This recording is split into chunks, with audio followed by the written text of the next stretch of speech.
From JBS Studios in Greater New York, this is the JBS News Update with Tisha Bader. Hi, this is Micah Halpern sitting in for Tisha Bader, and here is the JBS News Update for Tuesday, March 22nd, 2022. On Sunday, Ukrainian President Vladimir Zelensky addressed the Israeli parliament, the Knesset, and the story is still reverberating. Zelensky is the only other Jewish head of state in the world other than the PM of Israel. His father survived the Nazi Holocaust. In the course of the presentation, as the Ukrainian president was speaking, the Knesset was forced to repel computer attacks after computer attacks. Almost certainly, the attacks on the Knesset were an attempt to prevent the Ukrainian president's speech. The cyber attacks could have resulted in disaster, but the Israeli cyber defense system was alert and did their job on the speech went on.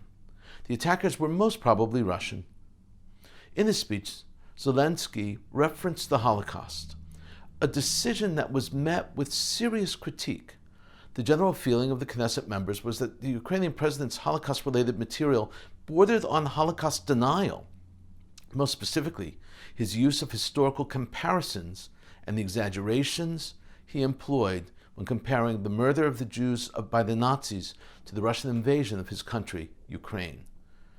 The Holocaust was perpetrated under the guise of war. It was a program to murder every single Jew, and to that end, murder factories were created. The end result was the murder of 6 million Jews. Israeli lawmakers and Holocaust experts contend that that is not what is happening in Ukraine. Nevertheless, almost every member of Israel's Knesset agreed to support Ukraine against an aggressive Russia. 53 years ago, Singapore and Israel established diplomatic relations. The year was 1969. Now, these many years later, Singapore will finally open an embassy in Tel Aviv, Israel. A statement issued by the Ministry of Foreign Affairs on March 21st explained that the Singapore embassy in Tel Aviv will, quote, serve as a focal point and support Singapore companies seeking to expand their collaboration with potential Israeli partners, unquote. For years, the two countries engaged in covert military partnerships. Both Singapore and Israel welcomed closer cooperation in areas such as innovation and technology, trade and investment, research, development, and education. The Singapore-Israel Industrial Research and Development Foundation, the SIIRD, is celebrating its 25th anniversary in 2022. Since its inception in 1997, the foundation has funded about 190 projects, providing about $120 million to projects between Singapore and Israel.